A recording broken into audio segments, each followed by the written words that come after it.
Hello aspirants, welcome back to G preparation institute. और मेरा नाम अंकुर शर्मा है। और today I will discuss about the polity ना। पॉलिटी जो राज्य व्यवस्था है उसके बारे में हम डिस्कस करेंगे। और उसमें भी हमने लास्ट क्लास में स्टार्ट किया था पार्लियामेंट। तो पार्लियामेंट को जब हमने स्टार्ट किया था तो लास्ट क्लास में हमने जो राज्यसभा है, अपर हाउस, उसको देख लिया था। और आज जो हम टारगेट किए हैं वो लोकसभा की बात किए हैं। तो लोकसभा के बारे में बात, सबसे पहले इसकी स्ट्रक्चर देखते हैं तो पाते हैं कि ये क्या है। ये पॉपुलर हाउस बोला जाता है, इसको टेम्परेरी हाउस भी कहते हैं क्योंकि 5 साल तक के लिए चुना जाता है और हर 5 साल के बाद डिसॉल्व हो जाता है ना। वहां पर चुना जाता है, यहाँ पर आप डायरेक्ट इलेक्शन करते हैं, इलेक्टेड करते हैं लोगों को और चुनकर कहाँ भेजते हैं, इन द पार्लियामेंट, पार्लियामेंट में भेजते हैं। और यहाँ पर एस्पायरेंट मैक्सिमम स्ट्रेंथ जो हो सकती है वो 550 स्ट्रेंथ हो सकती है ना। 550 550 की स्ट्रेंथ हो सकती है, जिसमें से 530 सदस्यों को आप, जो 530 मेंबर्स हैं, उनको आप चुनकर भेज सकते हैं। कहां से? यूटी से, यूनियन सॉरी स्टेट से, राज्यों से। और जो 20 सदस्य हैं उनको चुनकर भेजेंगे आप, 20 रिप्रेजेंटेटिव्स कहां से भेजेंगे एस्पायरेंट? जो आपकी यूनियन टेरिटरीज है वहां से इनको चुनकर भेजते हैं। और अगर प्रेजेंट की बात करूं तो अभी इसमें 545 मेंबर होते हैं और जो 543 में से 524 का जो रिप्रेजेंट होता है वो कहाँ से होता है? स्टेट से। और जो बाकी रेस्ट पार्ट है, जो रेस्ट मेंबर्स बचे हुए हैं, वो कहाँ से होते हैं? 19 मेंबर जो बचे हुए हैं वो यूनियन टेरिटरी से। ठीक है। और यहाँ पर क्या है, यहाँ पर इसकी क्वालिफिकेशंस की हम बात कर लेंगे एस्पायरेंट्स की। जो पार्लियामेंट का मेंबर, जो मेंबर ऑफ पार्लियामेंट है, जो एमपी बोलते हैं आप लोग, सांसद बोलते हैं ना, उसके लिए क्या क्या क्वालिफिकेशन होती है उन सबको लेकर लेंगे। भारत का नागरिक होना चाहिए, है ना। और उसके 25 साल से, 25 वर्ष से, 25 ईयर से कम, 25 ईयर से कम एज नहीं होनी चाहिए ना। इस तरह की जो भी क्वालिफिकेशन है, जो उसकी ओथ होती है, उसकी बात कर लेंगे।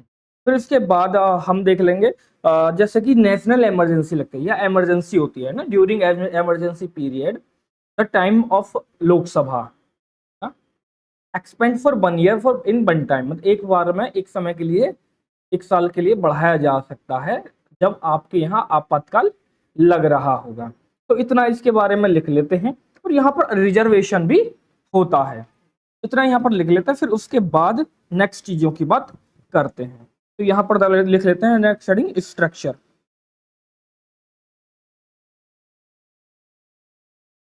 पढ़ाने का तरीका वही रहेगा इस बारे कि पहले आपको समझा दिया जाएगा और फिर उसके बाद आपको लिखा दिया जाएगा, क्योंकि समझाने से चीजें क्लियर नहीं होंगी। जब तक आप लिखवाएंगे और बार बार आप रिवाइज करेंगे तो चीजें रिवाइज होती जाएंगी। ये भी साइंस कहता है कि अगर आप एक बार किसी चीज को पढ़ते हैं तो वो पूरी तरह से याद नहीं होती है ना।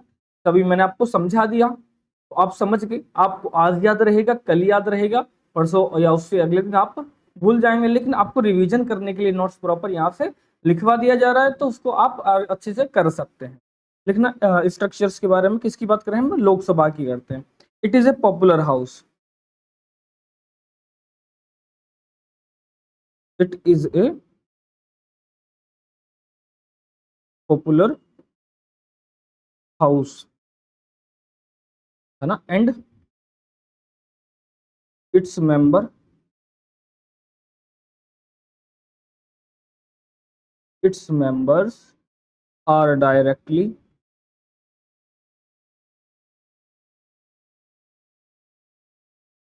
इलेक्टेड बाय, डायरेक्टली इलेक्टेड, ई है ना, by the people.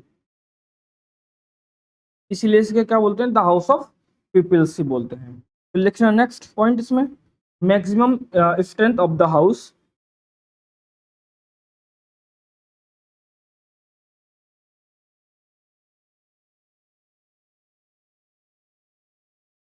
Of the house is 550 members, 550 members of which 530 members 530 members or 530 members are representatives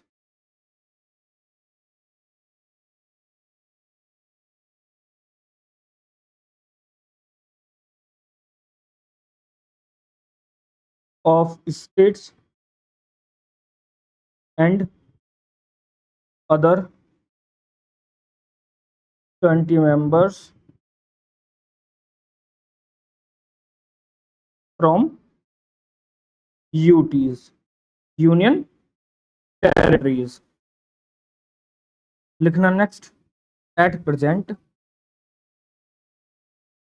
अभी कितने हैं ना,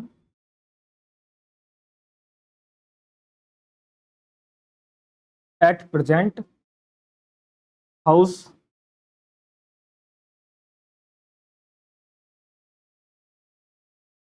contains 550 members. members 524 मेंबर्स कहां से रहेंगे, स्टेट से, शॉर्ट में लिख देता है ना, और 19 मेंबर्स,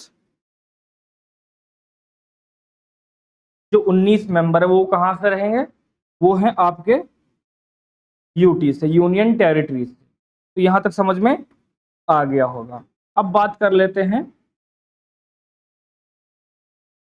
इसके क्वालिफिकेशन की। इसमें एक और पॉइंट लिखेंगे, नेक्स्ट स्लाइड पर चलते हैं। नेक्स्ट पॉइंट लिखना, the term of the house, the term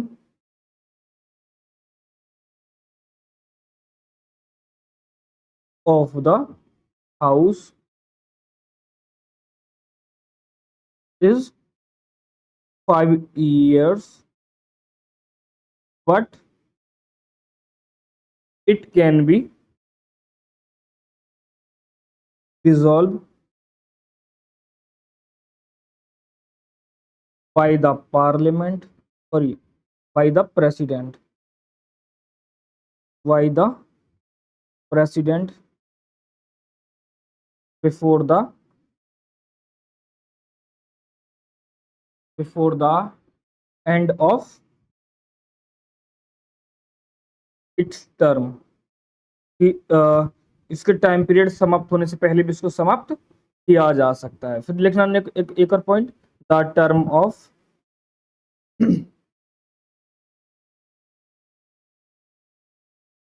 of the house can be exceed या एक्सटेंड लिख लेंगे,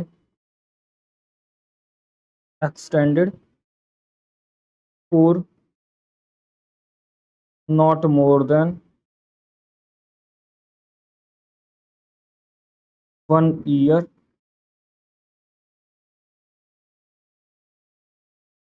during the proclamation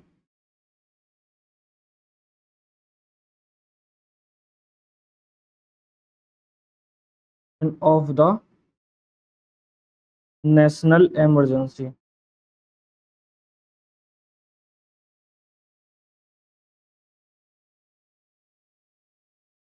यहां तक तो एस्पिरेंट्स आपकी समझ में आ गया होगा।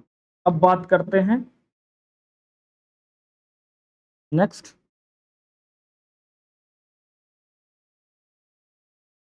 एक कॉन्टेस्ट, एक contest election of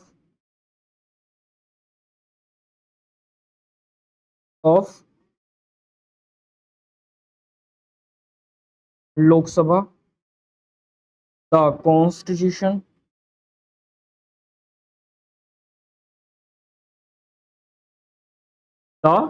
constitution provide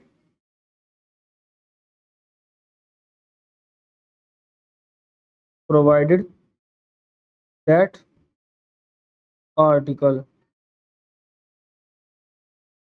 यहां पर लिखते हैं पहला पॉइंट, ए पॉइंट, क्या, a person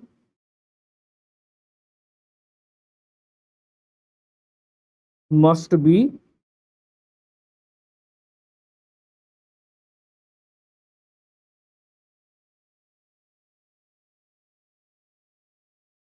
he is citizen of,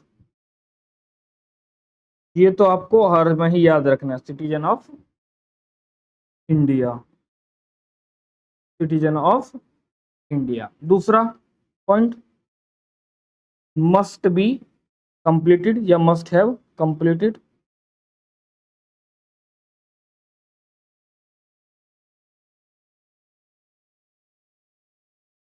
must have completed 25 years of age and and should not hold, should not hold the office of profit,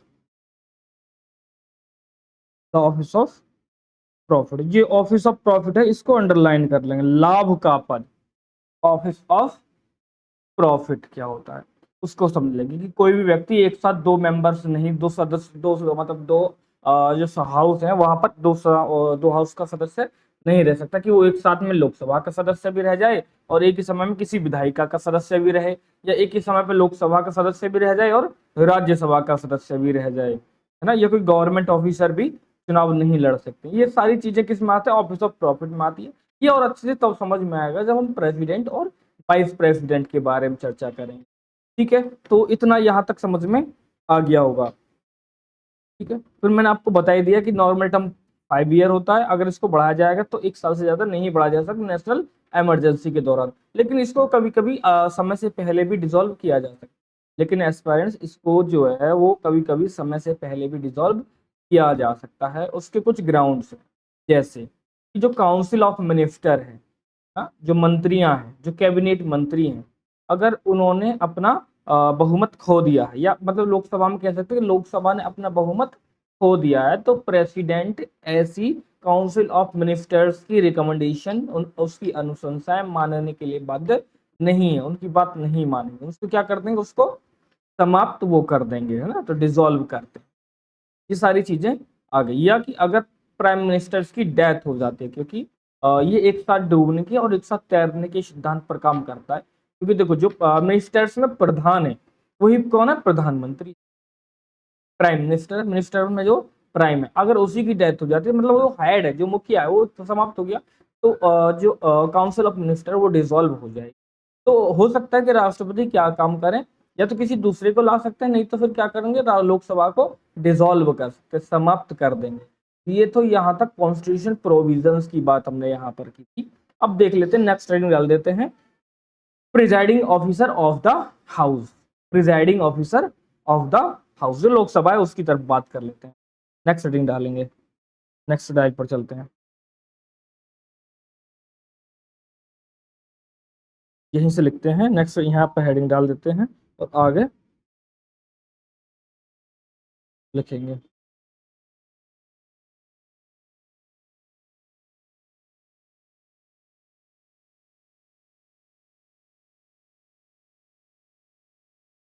presiding officer of the house, Lok Sabha के बारे में बात कर रहे हैं। तो aspirants, जो लोकसभा होती है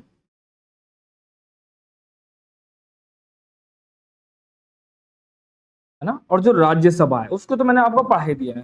जो presiding officer of the house या presiding officer of the Lok Sabha है, वो होते हैं स्पीकर, लोकसभा के अध्यक्ष जो होते हैं, है ना। और जो डिप्टी स्पीकर होते हैं वो होते हैं प्रिजाइडिंग ऑफिसर, उनके बारे में लिख लेते हैं, है ना। ये क्वेश्चन आता है कि presiding officer of the Lok Sabha कौन है, तो कौन है, अध्यक्ष होते हैं, है ना, स्पीकर होते हैं,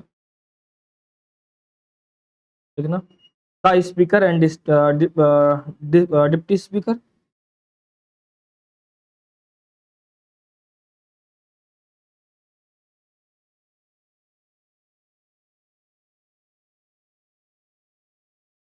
speaker and deputy speaker are elected from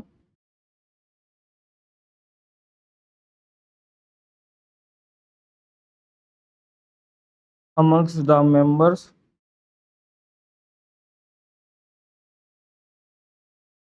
of the house by simple majority. Simple majority and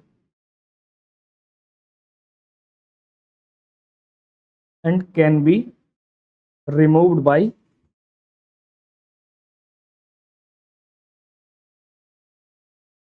the resolution of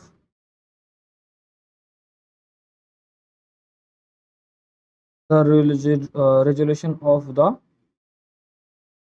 house passed by a majority uh, of all the uh, 10 members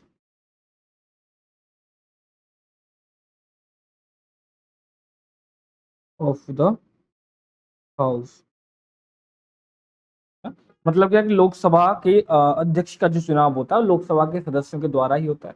मतलब जो पहली लोकसभा चुनकर आएगी उसमें लोकसभा का जो स्पीकर का चुनाव होगा उसी लोकसभा की सदस्य मतलब जो लोकसभा स्पीकर होगा। कहने की बात ये कि जो स्पीकर होगा लोकसभा का वो लोकसभा का सदस्य ही होता है, उसको चुन लिया जाता है और उसको कैबिनेट मिनिस्टर्स का स्टेटस दिया जाता है, कैबिनेट मंत्री का दर्जा उसको प्राप्त होता है। उसके पास कास्टिंग वोट होता है। कास्टिंग वोट का मतलब क्या है इस बारे में? कास्टिंग वोट का मतलब है कि जब कभी अगर कोई मुद्दा आता है और वहां पर विवाद आता है और वहां पर जो वोटिंग हो जाती है वो दोनों पार्ट में इक्वल मतलब उसके पक्ष में भी बराबर और विपक्ष में भी बराबर आ जाते हैं तो जो स्पीकर होता है उसके पास वोट कास्टिंग वोट होता है कि वो किधर भी जा सकता है, या तो पक्ष में जा सकता है या फिर विपक्ष में जा सकता है। तो जिस साइड में ज्यादा चला जाएगा वहां पर वोटिंग ज्यादा हो जाती है तो उस साइड की बातें मानी जाती हैं। ठीक है, ये तो हो गया। ये एक चीज यहाँ पर नोट करके लिखेंगे, एस्पेरेंट नोट लिखेंगे, छोटा सा नोट नोट करेंगे। While any resolution of the removal of speaker, while any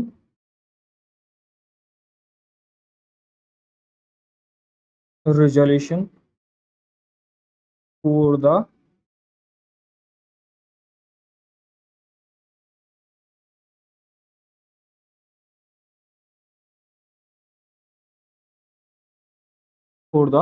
removal of the speaker from his office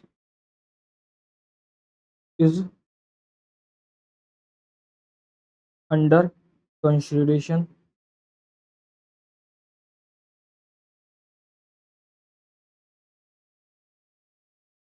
The speaker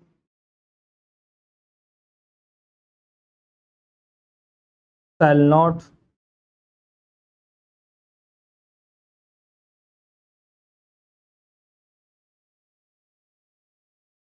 preside over the proceeding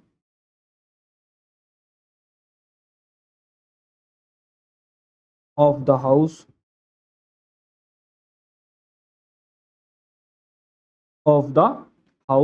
but he has he has the right to speak,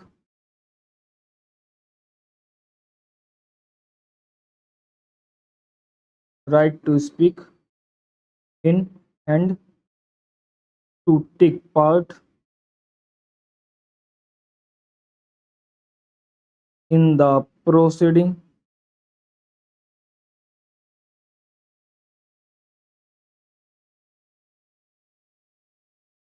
in the proceeding of the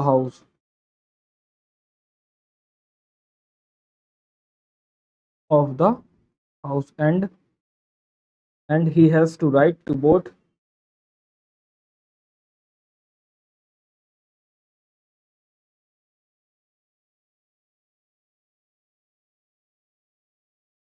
it only in the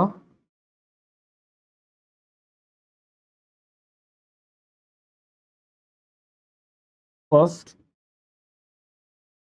instance and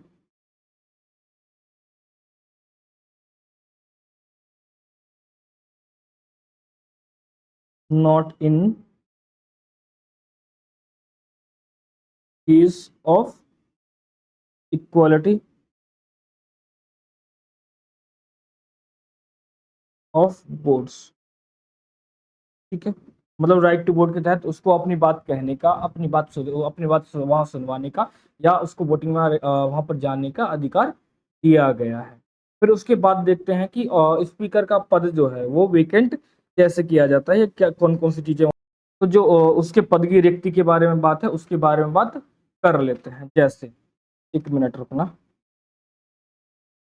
जैसे कि लोकसभा को भंग किए जाने तक, लोकसभा पद मतलब कोई लोकसभा है उसको समाप्त कर दिया गया है, तो भी जो स्पीकर है वो अपने पद पर बना रहेगा, है ना, अपने पद को रिक्त नहीं करेगा, एम्प्टी नहीं करेगा, जब तक कि नई लोकसभा गठित नहीं हो जाती है और नए स्पीकर वहां पर नहीं आ जाते हैं। मतलब जैसे प्रेसिडेंट का पद हमारे यहाँ पर कभी खाली नहीं किया जा सकता, अगर किसी कारणों से, मतलब या तो उनकी डेथ हो गई है या उन्होंने एकदम से त्याग पत्र दे दिया है, तो वाइस प्रेसिडेंट को वहां पर रख दिया जाता है। तो स्पीकर तब तक बने रहेंगे, मानो लोकसभा अभी जो चल रही है वो लोकसभा भंग हो जाती है, तो जो अब के स्पीकर है वो अभी तक पद पर बने रहेंगे जब तक कि नई लोकसभा का चुनाव नहीं हो जाए, या उसका चुनाव होकर बाद में उसकी जो पहली बैठक होती है वहां तक आते हैं।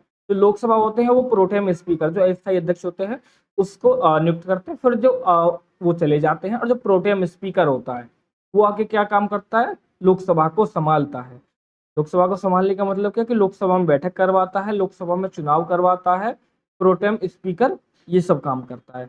इसके लिए एक परमानेंट स्पीकर बनाए जाने के लिए, यदि प्रोटेम स्पीकर स्वयं, मानो मैं प्रोटेम स्पीकर बन गया, अब मैं स्वयं ही स्पीकर का चुनाव लड़ने के चाहता हूँ, तो मैं कह सकता हूँ मेंबर से कि सर देखिए ऐसा है मेंबर्स, रेस्पेक्टेड मेंबर्स, मैं खुद चुनाव लड़ना चाहता हूँ। किसका? जो स्पीकर होता है लोकसभा का, लोकसभा के अध्यक्ष का पद का चुनाव मैं लड़ना चाहता हूँ। आप किसी और व्यक्ति को क्या करिएगा, चुन लीजिएगा। तो फिर किसी और व्यक्ति को चुन लेंगे, इस तरह से होता है। तो इसको भी यहाँ पर लिख लेते हैं एक पॉइंट में लिखना। नेक्स्ट, ये नोट यहाँ से समाप्त हो गया, इसके नेक्स्ट पॉइंट में स्टार्ट कर दें लिखना। The speaker shall not vacant his office,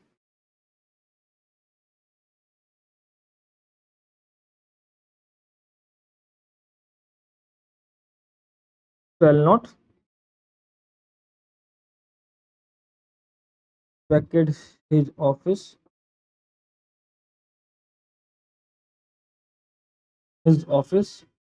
whenever the house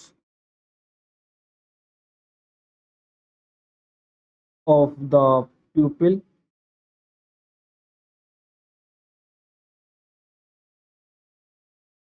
is dissolved until immediately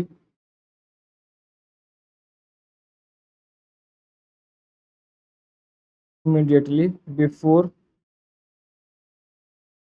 the first meeting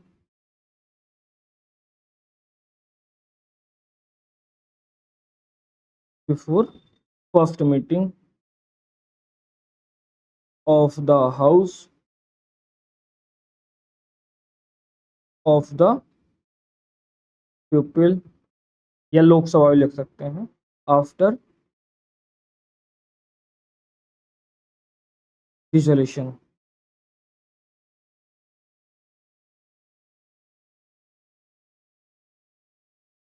ठीक है, यहां तक समझ में आ गया होगा। अब बात करते हैं, एक मैं वैसे मैंने बता तो दिया, ये उसको लिखवा देता हूँ, कभी आप फिर बाद में कंफ्यूज होते रहे, तो उसको एक यहाँ पर लिख लेंगे, है ना, क्योंकि ये भी जरूर होता है कि सर लिखवाया तो है ही नहीं, तो लिखवा देते हैं। जो प्रिजाइडिंग ऑफिसर था, जो मैंने यहाँ पे लिखवाया था ना, यहीं पर लिखते हैं, स्लाइड यहीं से ऐड कर लेते हैं।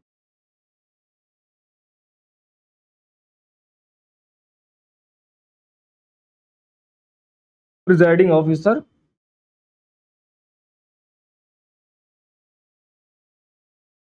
ऑफ पार्लियामेंट, है ना, सेम ही जो मैंने लिखवाया था। एक साइड में लिख लेते हैं लोकसभा, और दूसरी साइड लिख लेते हैं राज्यसभा।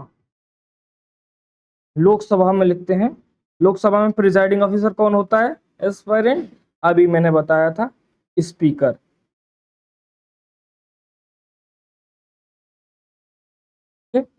या फिर स्पीकर नहीं होता तो फिर deputy speaker, deputy speaker. Rajya Sabha में कौन होता है? चेयरमैन।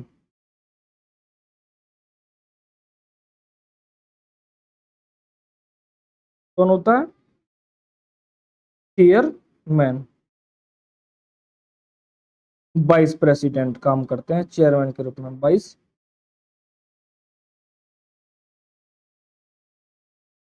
प्रेसिडेंट। और फिर कौन सा होता है? डेप्यूटी चेयरमैन, डेप्यूटी चेयरमैन होता है। ठीक है, यहां तक क्लियर होगा एस्पेरेंट? ठीक है, अब आ जाते हैं वहीं पर जिस स्लाइड पर हमने छोड़ा था।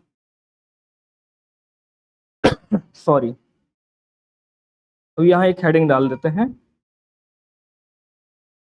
Role of speaker.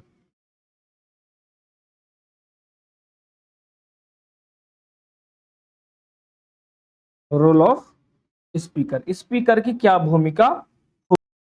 तो जो लोकसभा स्पीकर होता है एस्पायरेंट्स, उसके पास डुअल रोल होता है ना, डुअल रोल होता है। डुअल रोल कैसे होता है? एक तो वो काम करता है लोकसभा के प्रिजाइडिंग ऑफिसर, लोकसभा स्पीकर के रूप, या कह सकते हैं कि presiding officer of the house के रूप में काम करता है।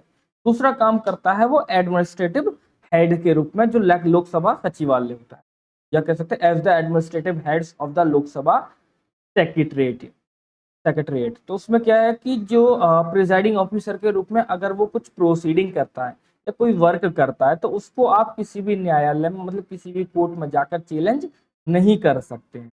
ठीक है। दूसरा पॉइंट कि अगर लोकसभा का जो निर्णय है, तो लोकसभा स्पीकर का जो निर्णय है, अगर वो लिया जाता है लोकसभा के सचिवालय के प्रमुख के रूप में, तो उसके द्वारा लिया गया निर्णय न्यायालय में जवाबदेह होता है। फिर से समझ लीजिए, दो पॉइंट है कि अगर लोकसभा का जो स्पीकर, अगर वो लोकसभा के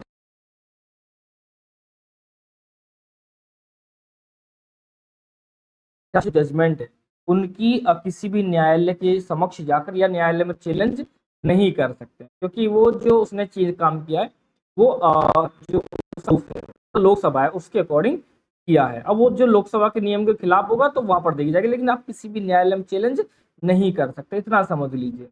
लेकिन अगर वही व्यक्ति लोकसभा सचिवालय के प्रमुख के रूप में, सेक्रेटरीट के एडमिनिस्ट्रेटिव हेड के रूप में अगर काम कर रहा है, और वहां पर कोई प्रोसीडिंग या वहां पर कोई निर्णय सुना रहा है, तो उसके द्वारा लिया गया निर्णय ना, उसके द्वारा लिया गया निर्णय की न्यायिक समीक्षा, मतलब जजमेंट जवाबदेह होगा, मतलब उसके लिए वो जवाबदेह होता है। इतनी चीजें लिख लेते हैं ना, दो टेबल बना लेंगे मेरी तरह से, फर्स्ट और सेकंड, ठीक ना। As the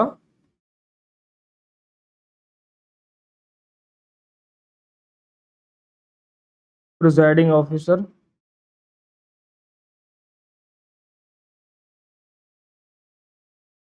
of the house, या लोकसभा कर सकते हैं,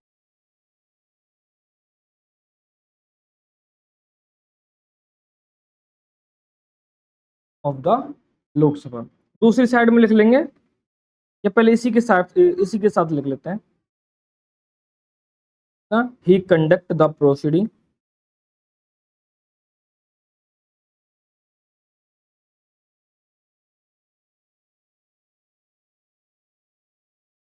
he conducts the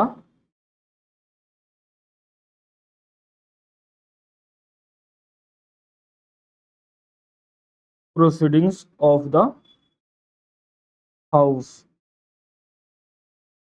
ठीक, प्रोसीडिंग्स ऑफ द हाउस, लिखना he can not answerable,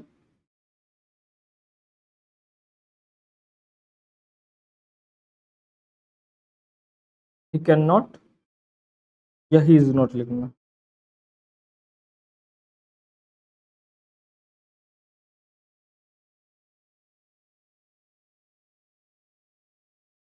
answerable for any decision taken by him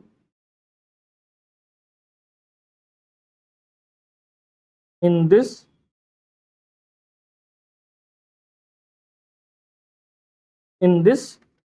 capacity. ठीक है, मतलब जो प्रोसीडिंग वो कर रहा है उसको किसी भी न्यायालय में जवाबदेह नहीं है, किसी भी न्यायालय में समीक्षा नहीं, सॉरी उसको बुलाया नहीं जा सकता है, उसके पास एक कैपेसिटी। अब लिखेंगे दूसरी साइड में एस्पायरेंट, यहां पर लिखेंगे एज द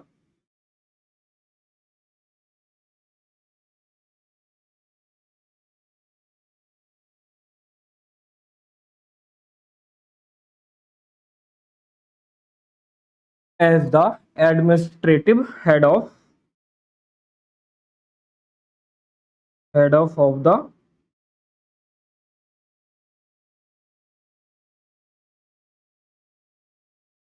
लोकसभा सेक्रेटरीट, इसमें लिखेंगे, इसमें लिख लेंगे in this capacity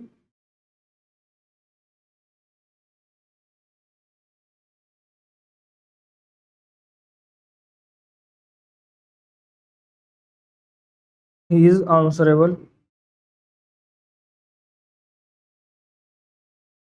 in the या in a of law court of law. तो यहाँ पर चीजें समझ में आ गई कि दो व्यक्ति हैं, उनको यहाँ पर ये सारी चीजें हैं, मतलब एक ही व्यक्ति है उसके पास दो रोल है, कि अगर वो लोकसभा के प्रिजाइडिंग ऑफिसर के रूप में काम करता है तो उसको जवाबदेह नहीं है, किसी कोर्ट में उसको नहीं लाया जा सकता। फिर दूसरा क्या है पॉइंट, कि अगर वो जो लोकसभा सेक्रेटरी लोकसभा सचिवालय उसके रूप में काम करता है तो फिर उसको जवाबदेह होना पड़ेगा, जवाब देना पड़ेगा। यहाँ तक आपको समझ में आ गया होगा। तो अब नेक्स्ट की बात करते हैं हम लोकसभा स्पीकर की जो विशेष शक्तियां हैं, special powers of Lok Sabha speakers, इसके बारे में बात करते हैं। तो नेक्स्ट हेडिंग डाल देंगे एस्पायरेंट्स, नेक्स्ट स्लाइड पर चलते हैं, है ना। ये तो देखा कि अभी तक इसके रोल देखा, अब देखते हैं special power of speaker. Lok Sabha जो स्पीकर होता है उसके पास कौन कौन सी पावर है।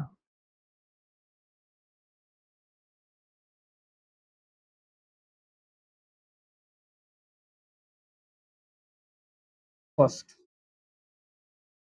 लोकसभा का जो स्पीकर होता है उसके एस्पायरेंट उसके पास ये पावर होता है कि कोई भी विधेयक, जो कोई भी बिल आया है वो मनी बिल है या नहीं है, उसको डिसाइड करने की पावर किसके पास है, लोकसभा स्पीकर के पास है। दूसरा, जो पार्लियामेंट है उसके दो हाउस हैं, लोकसभा और राज्यसभा, अपर हाउस और लोअर हाउस, उन दोनों हाउस की जॉइंट सीटिंग करता है, जॉइंट सीटिंग कराता है, उसको प्रिजाइड करता है, मतलब उसकी अध्यक्षता करता है। ये क्वेश्चन बार बार पूछा जाता है कि जब दोनों सदन बुलाए जाते हैं, लोकसभा और राज्यसभा, तो उनको जब संयुक्त बैठाया जाता है, उनकी जब जॉइंट मीटिंग होती है तो उनको प्रिजाइड कौन करता है, मतलब उसको जो अध्यक्षता कौन करता है, तो वो करता है लोकसभा का अध्यक्ष। ठीक है, फिर उसके बाद क्या है, जो पार्लियामेंट्री कमेटीज होती हैं, जो पढ़ेंगे इसी चैप्टर में पढ़ेंगे हम, जो पार्लियामेंट्री कमेटीज होती हैं वो लोकसभा का जो स्पीकर होता है, स्पीकर के गाइडलाइंस के अनुसार काम करती है, मतलब उसके दिशा निर्देशों में कार्य करती हैं। फिर नेक्स्ट जो मैंने आपको बताया था कि इसको कैबिनेट मंत्री का विभाग दर्जा प्राप्त है, जो कैबिनेट मिनिस्टर्स होता है उसको वही सारे सैलरी पक्ष वगैरह सब कुछ वही दिए जाते हैं जो कैबिनेट मिनिस्टर्स को दिए जाते हैं। फिर मैंने इसके पास ये भी बता दिया आपको कि इसके पास कास्टिंग वोट होता है। कास्टिंग वोट का मतलब कि अगर कोई मुद्दा आता है जिसमें 50-50 वोट हो जाते हैं, मतलब 50% लोग इस साइड है और 50% लोग इस साइड है, तो अब लोकसभा स्पीकर के पास ये निर्णय है कि वो किस साइड में जाएगा, तो या तो लेफ्ट साइड वालों या फिर राइट साइड वालों। तो इसलिए इसका पद इतना इम्पोर्टेंट हो जाता है। तो 4 चीजें याद रहेंगी कि मतलब वह ये है बताता है किसी विधेयक के बारे में, यह प्रमाणित करता है, जस्टिफाई करता है कि क्या वो मनी बिल है या नहीं है। जो मनी बिल है आर्टिकल 110 में बताया गया, मनी बिल है या नहीं है, पहला पॉइंट। दूसरा पॉइंट बताता है करता है कि जो सदन है, दोनों सदन है, जो लोकसभा है और जो राज्यसभा, जो उनकी ज्वाइंट सीटिंग बैठाई जाती है, तो उसकी अध्यक्षता भी लोकसभा का स्पीकर करता है। फिर तीसरा पॉइंट, जो पार्लियामेंट्री कमेटीज होती हैं वो लोकसभा के दिशा निर्देशों में काम करती हैं। फिर चौथा पॉइंट कि उसके पास कास्टिंग वोट होता है। और पांचवा पॉइंट कि उसको जो कैबिनेट मंत्री का दर्जा प्राप्त होता है। इतना इस पर लिख लेते हैं। फर्स्ट लिखना, ही सर्टिफाइड या ही सर्टिफाइज,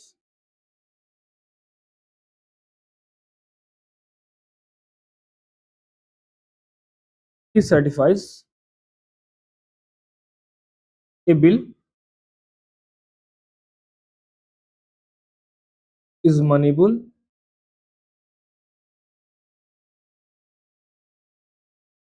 or not, moneyable है या नहीं। दूसरा point, he preside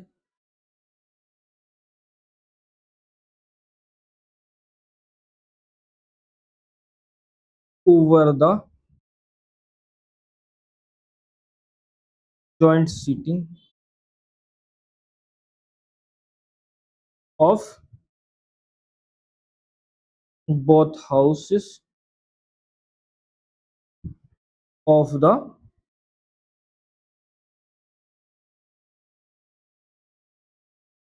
parliament, of the parliament। Third point क्या है, the parliamentary committees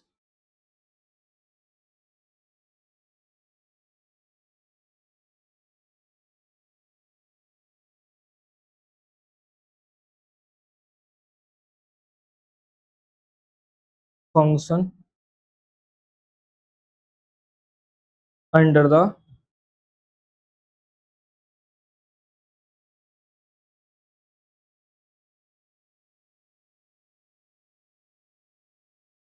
supervision of the speaker, supervision of the speaker, he appoint the chairman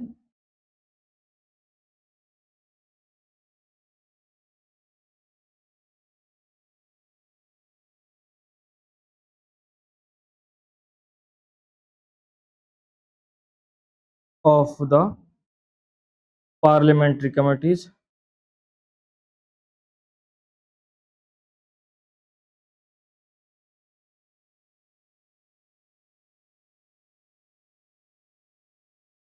parliamentary committees if the speaker,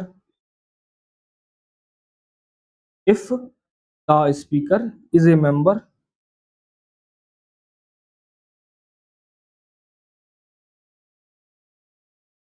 of any of the parliamentary committees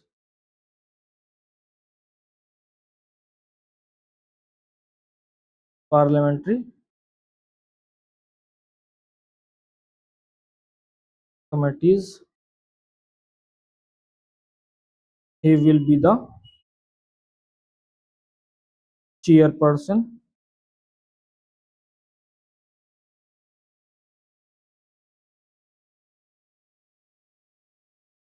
who will be the chairperson of that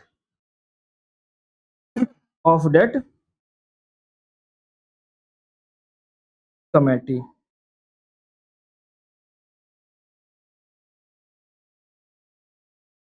कहने का मतलब क्या है कि अ, ये क्या काम करेगा, इसके दिशा निर्देशों में काम करती हैं। और यही क्या काम करते हैं, उनको जो उनके अध्यक्ष होते हैं उनको नियुक्त करते हैं। अगर लोकसभा अध्यक्ष किसी समिति का स्वयं सदस्य होगा तो उसके चेयरपर्सन के रूप में काम करता है, मतलब उसके अध्यक्ष के रूप में काम करता है। नेक्स्ट पॉइंट लिखेंगे, फोर्थ, थर्ड जो भी है उसको लिख लेंगे। He has the right of casting vote, he has the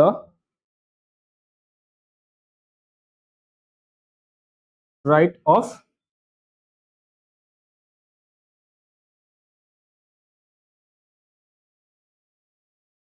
casting vote. That is, he has the right to vote only in case of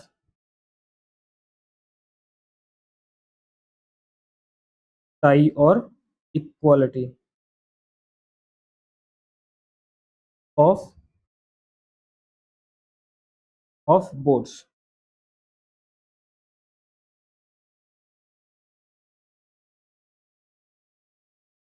5वां पॉइंट, द स्पीकर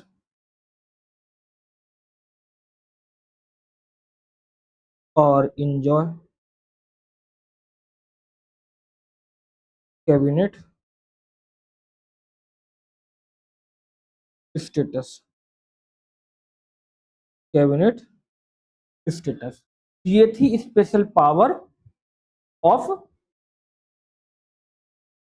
स्पीकर की, जो लोकसभा अध्यक्ष थी उसकी जो शक्तियां थी वो मैंने यहाँ पर बताया। अब बात अभी जो क्लास का डिस्कशन कर रहा था तो वहां पर प्रोटेम स्पीकर आया था। प्रोटेम स्पीकर का मतलब होता है अस्थायी अध्यक्ष, उसके बारे में और बात कर लेते हैं। नेक्स्ट हेडिंग डाल देते हैं प्रोटेम स्पीकर।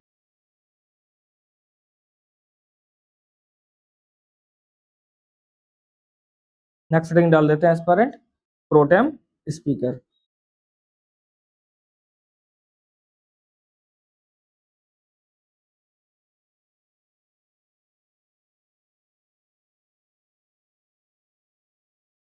इसके बारे में पहले मैं आपको समझा देता हूं, फिर लिखवा देता हूं। चुनाव आयोग के द्वारा जब नई लोकसभा का गठन हो जाता है, जैसे नई लोकसभा चली जाएगी तो पुराने स्पीकर बने रहेंगे तब तक, जो मैंने आपको बताया था। तो फिर प्रोटेम स्पीकर को चुनते हैं प्रेसिडेंट। प्रेसिडेंट क्या करते हैं, जो न्यू लोकसभा है,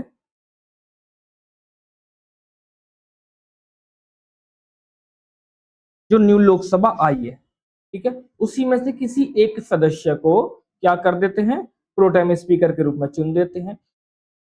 किसी भी विवाद से बचने के लिए संसदीय परंपराओं के अनुसार अब तक सबसे वरिष्ठतम सदस्य को प्रोटेम स्पीकर के रूप में चुना जाता है, राष्ट्रपति चुनते हैं। फिर उसके बाद क्या होता है कि अगर वो प्रोटेम स्पीकर स्वयं चुनाव लड़ना चाहता है स्पीकर के लिए, तो फिर राष्ट्रपति किसी दूसरे व्यक्ति को चुनते हैं। अगर दूसरा व्यक्ति भी लड़ना चाहता है फिर तीसरे को चुनते हैं ना, ऐसा तो नहीं है सभी लोग चुनाव लड़ेंगे।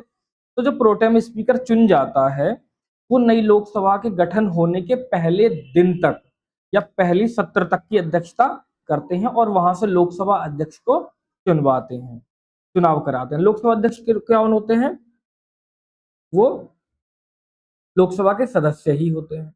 लोकसभा के सदस्य ही उसमें चुनाव करते हैं, ठीक है, अपने ही सदस्य के द्वारा अपने लिए एक अध्यक्ष चुना जाता है, ये मान लीजिए। और इनके पास जो प्रोटेम स्पीकर होता है उसके पास भी निर्णायक मत होता है, कास्टिंग वोट होता है, कि अगर विवाद आएगा किसी चीज को लेकर, मान लेते एक व्यक्ति खड़ा है, दो व्यक्ति खड़े हैं, तो 50 लोग एक व्यक्ति ए को कह रहे हैं, 50 लोग एक व्यक्ति है बी, उसके समक्ष में 100 लोग हो गए, तो 50 से इधर 50 से इधर।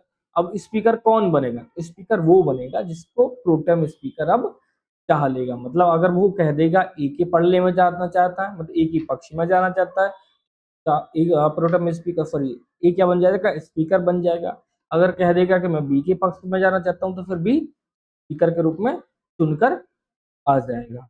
फिर प्रोटेम स्पीकर यहाँ समाप्त हो जाएंगे और स्पीकर क्या हो जाएंगे, स्पीकर स्टार्ट हो जाएंगे, यहाँ से ओथ उनको दिलवा दी जाएगी। तो यहाँ लिख लेते हैं इतना जो मैंने अभी आपको बता दिया। लिखना पहला पॉइंट, लिखना aspirant after the Lok Sabha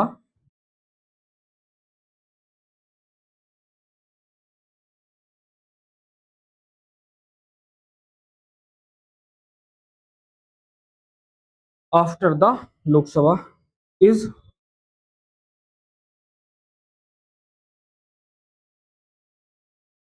constituted by the Election Commission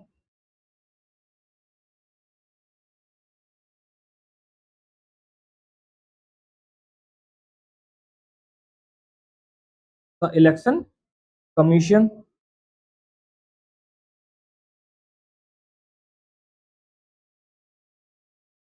the president appointed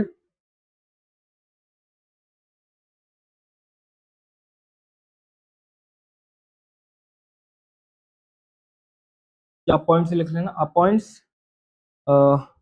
one of the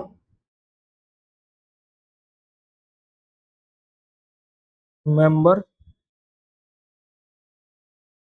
of newly elected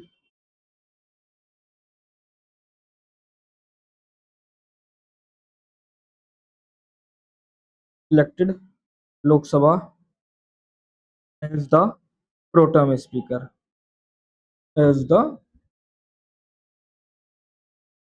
pro tem speaker। फिर नेक्स्ट, ये फर्स्ट पॉइंट बना लिया और इसको सेकंड पॉइंट बना लेते हैं। According to the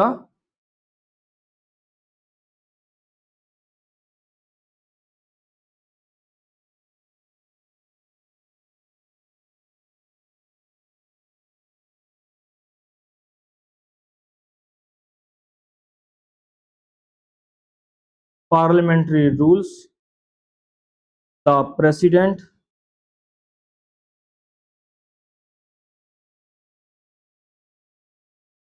generally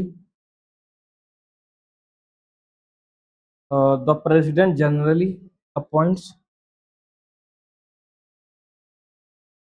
one of the senior most members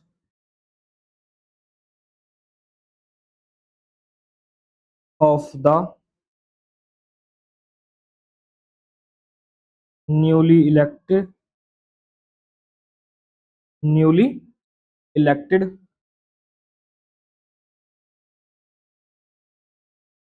Lok Sabha as the pro tem speaker, as the pro tem speaker। तो यहां तक समझ में आ गया। फिर नेक्स्ट पॉइंट लिखना, the president conduct, next point,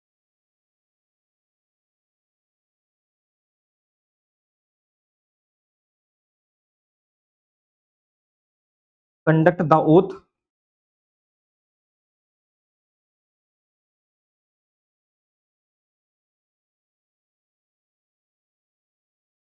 to the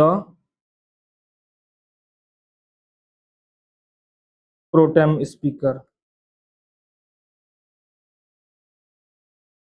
two the pro tem speaker। ठीक है, अब इसके नेक्स्ट पॉइंट लिखेंगे। नेक्स्ट पॉइंट में ही preside over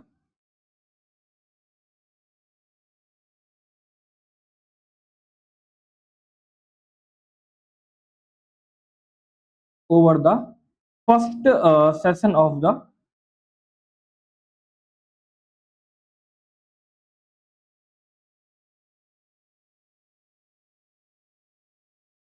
first session of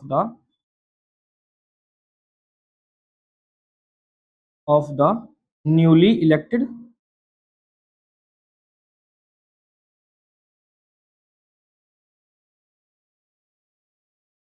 Lok Sabha, newly elected Lok Sabha. Next लिखना, ही conducts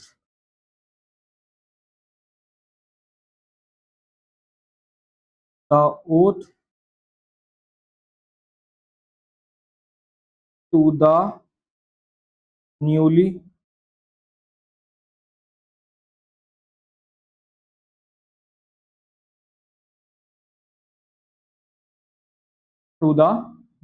elected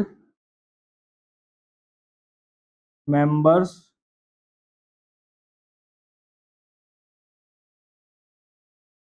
of the Lok Sabha। Next point लिखना, he conducts the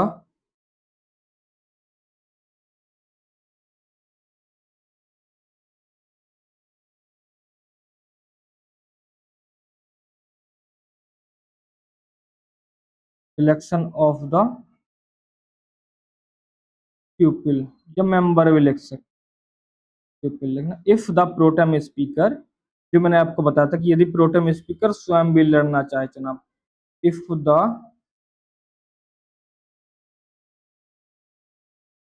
pro tem speaker is himself a candidate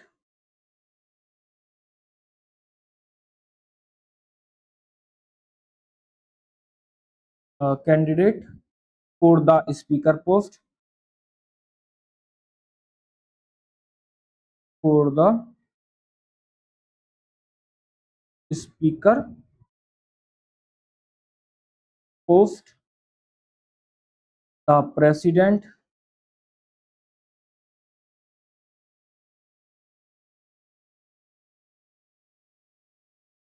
the president appoints another member,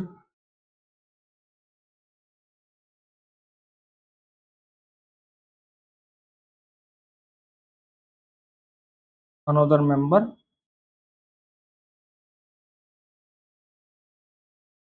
of the house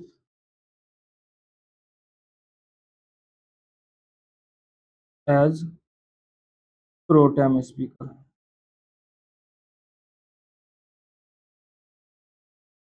as pro tem speaker।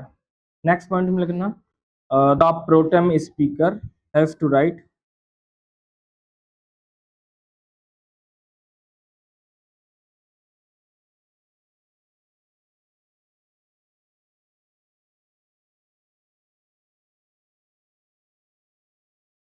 has the right of casting vote,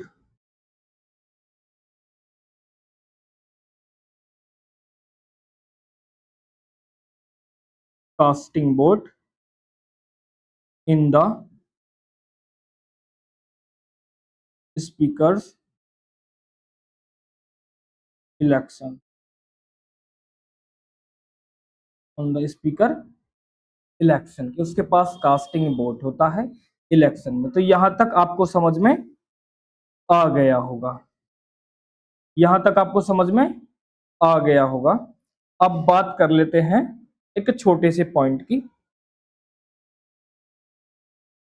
अब यहाँ पर बात कर लेते हैं एक छोटे से टॉपिक की, और यहाँ पर मैं जो आर्टिकल है, जैसे आपने देखा होगा जो पार्लियामेंट है पार्ट थर्ड में, और आर्टिकल 79 से लेकर 123 तक है। तो जो जो मोस्ट इंपोर्टेंट आर्टिकल है मैं उनको लिखवा देता हूँ, 79 से लेकर और 123 तक जो जो इंपॉर्टेंट टॉपिक, मतलब सारे नहीं लिखवाने वाला हूँ, वो लिखवाने वाला हूँ जो आगे हमको काम रहेगा। तो इस क्लास में आप उन चीजों को याद कर लेंगे, फिर उसके बाद जब नेक्स्ट क्लास होगा ना, तो उसमें हमको आसानी रहेगा। चलो ठीक, इसीलिए मैंने यहाँ पर नहीं बताया था। जैसे कि कंपोजिशन ऑफ राज्यसभा की बात करता है आर्टिकल 80, आर्टिकल 80, आर्टिकल 81 क्या करता है, तो उनको मैं एक साथ ही लिखवा देता हूँ। तो ऐसे करने से क्या होगा ना एस्पिरेंट, आपको एक साथ याद आसानी से हो जाएगा कि अच्छा 80 में क्या है, आर्टिकल 81 में क्या है, 82 में क्या है, 83 में क्या है, 84 में क्या है। ऐसा करने से याद अच्छा से हो जाएगा। सॉरी, लिखना नेक्स्ट, नेक्स्ट हेडिंग डाल देना, इंपोर्टेंट आर्टिकल्स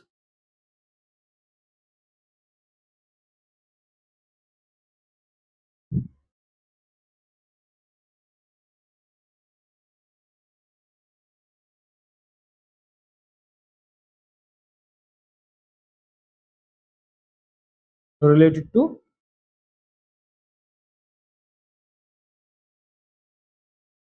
पार्लियामेंट। मतलब इसमें हम उन्हीं आर्टिकल्स को लिखेंगे जो बहुत बहुत कह सकते हैं ना कि बहुत ही ज्यादा इंपॉर्टेंट है, वहां पर बात करें। ठीक है, तो फर्स्ट लिखते हैं आर्टिकल 79,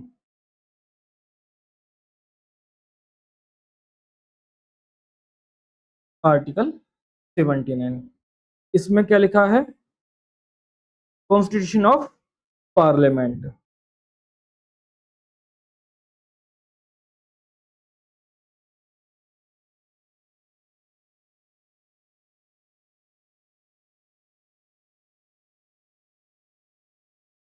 ऑफ पार्लियामेंट, आर्टिकल 79 तक हमने लिख लिया। फिर इसके बाद लिखेंगे एस्पेरेंट्स आर्टिकल 80, आर्टिकल 80, आर्टिकल 80 ठीक है ना, कंपोजिशन ऑफ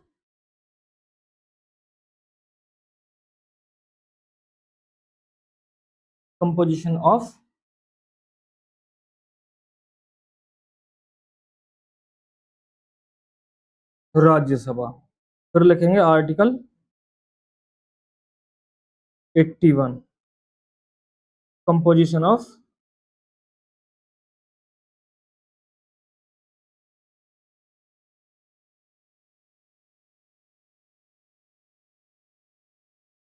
लोकसभा। लोकसभा का यहाँ पर गठन की बात की गई है। फिर इसके बाद लिखेंगे aspirants article 83,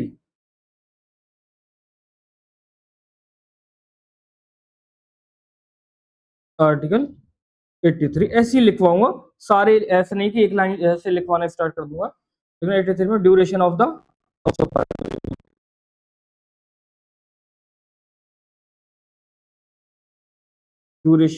the house of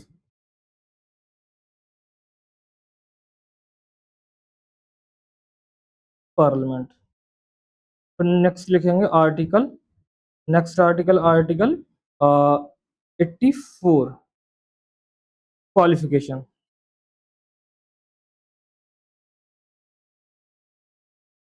है ना, क्वालिफिकेशन ऑफ द मेंबर,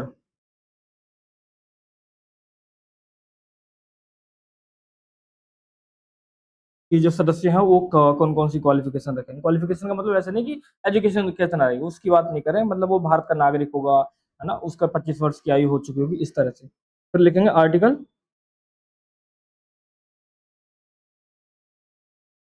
लिखेंगे article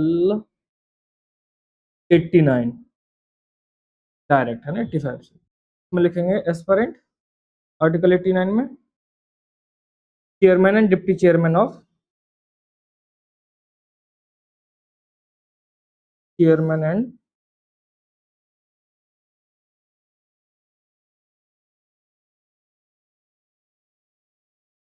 deputy chairman of Rajya Sabha.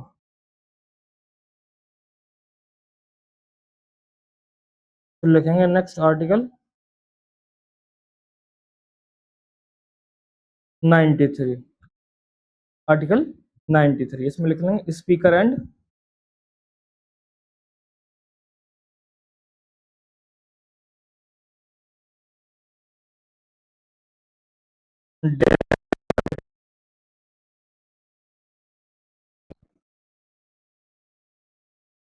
Of the Lok Sabha, जो लोकसभा है की बात करते हैं। फिर लिखेंगे article 102, disqualification,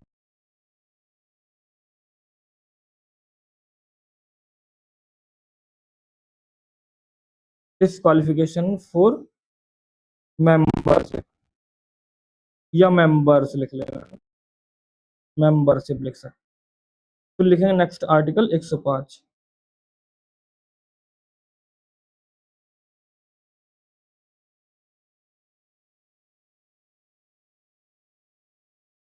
power and privileges,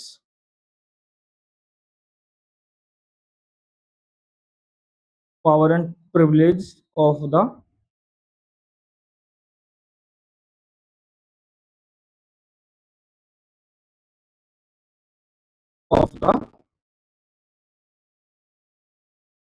houses of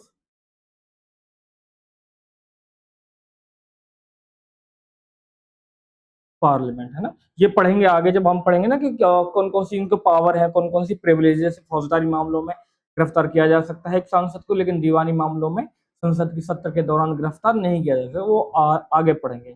फिर नेक्स्ट लिखेंगे आर्टिकल 108, वेरी इंपॉर्टेंट, आर्टिकल 108 ये क्या बताता है? ये बताता है डेडलॉक कंडीशन, जॉइंट सीटिंग की बात करता है। आर्टिकल 108 देखें, जॉइंट सीटिंग,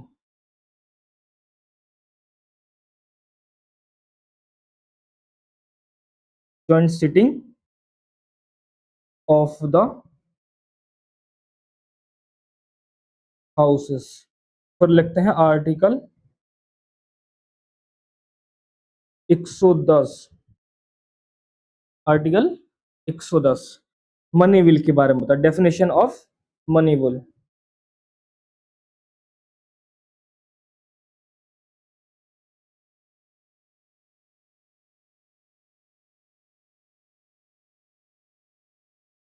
फिर लिखना आर्टिकल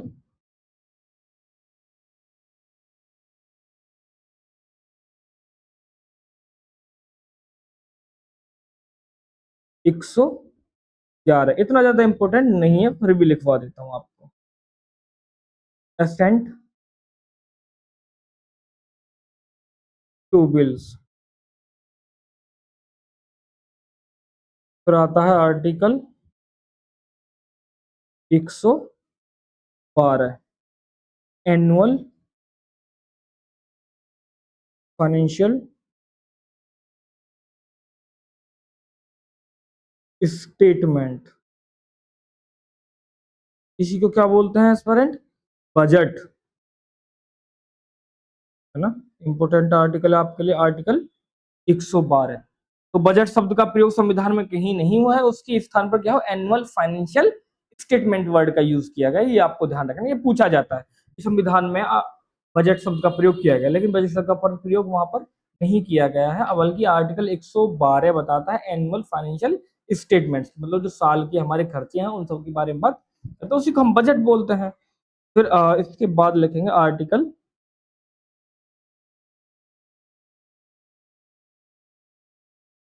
114, आर्टिकल 114 नीचे करके लिख देता हूं इसको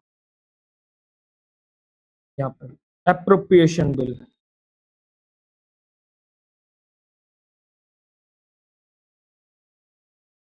एप्रोप्रिएशन बिल्स, तो लिखना article 116, 116, boat on account.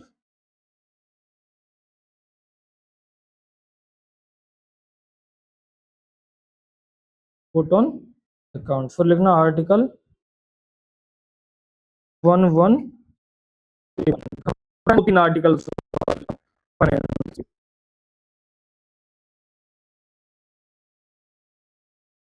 Finance bill. फिर इसके बाद लिखेंगे आर्टिकल 120, डायरेक्ट, है ना। अब खुश हो गए होंगे आप लोग। आर्टिकल 120, आर्टिकल 120 क्या होता है? लैंग्वेजेस की बात करता है, लैंग्वेज यूज्ड इन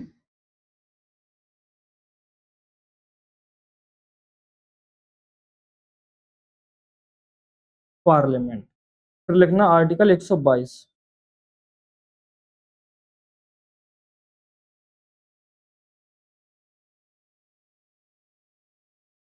या आर्टिकल 122 रहने देते हैं, आर्टिकल 122 इतना इंपॉर्टेंट है नहीं। आर्टिकल 123 लिख लेते हैं, 1 2 3, very important, very important. Ordinance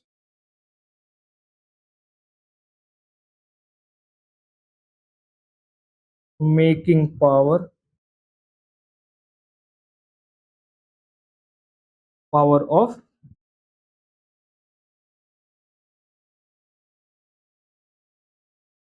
president, है ना। तो ये आ गया होगा समझ में, ordinance making power of presidents. यहां तक समझ लिया हमने, ठीक है। तो एक आज समरी तैयार कर लेते हैं कि अभी तक हमने पढ़ा कि यही आर्टिकल आपको याद रखने हैं। कौन कौन से? आर्टिकल 79, 80, 81, 83, 84, 89, 93, 102, 106, सॉरी 105, 108, 1110, 1111, 1112, 114 और 116 एंड 117 और 1120, सॉरी 120 और 123। ऑर्डिनेंस मेकिंग पावर होता है जो राष्ट्रपति अध्यादेश जारी करते हैं 123 के तहत, लेकिन जो राज्यपाल होते हैं, जो 22 सॉरी जो गवर्नर होते हैं, जो गवर्नर होते हैं, जो राज्यपाल होते हैं, वो 213 के तहत ऑर्डिनेंस जारी करते हैं। उसको पढ़ लेंगे आराम से, कोई चिंता नहीं है। तो आज की समरी तैयार कर लेते हैं पेरेंट्स की हमने पढ़ा क्या क्या, एक बार ये पता चल जाएगा कि आखिर हमने आज टारगेट क्या क्या पूरा किया, क्या क्या चीजें हमने पढ़ ली, क्या क्या छोड़ दिए। जैसे पहला पहला हमने पढ़ा कंपोजिशन,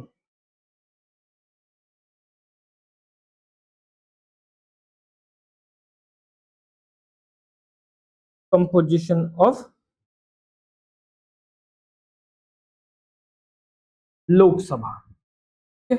फिर हमने इसके बाद क्या पढ़ा था, कंपोजिशन ऑफ लोकसभा के बाद प्रेजाइडिंग ऑफिसर,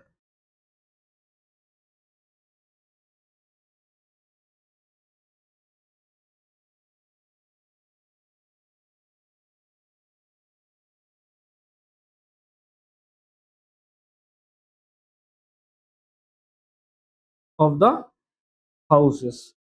ठीक है, फिर उसके बाद हमने क्या पढ़ा था एस्पायरेंट,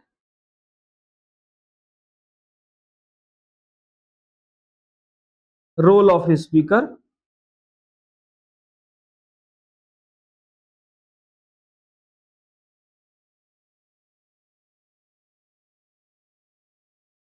रोल ऑफ स्पीकर। फिर पढ़ा था जो स्पेशल पावर है,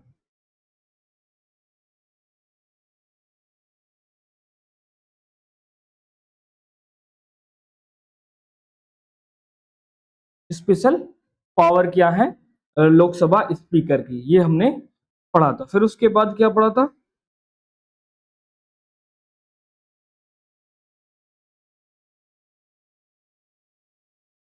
प्रोटेम स्पीकर, के बाद क्या पढ़ा, प्रोटेम स्पीकर।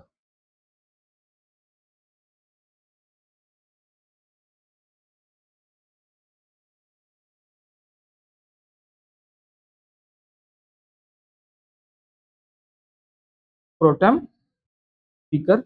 फिर उसके बाद हमने पढ़ा था some important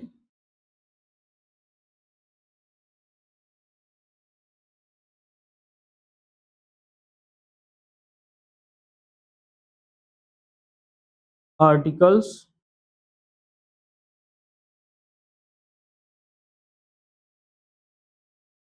related to parliament. Basically हमने टारगेट किए थे आर्टिकल 79 से लेकर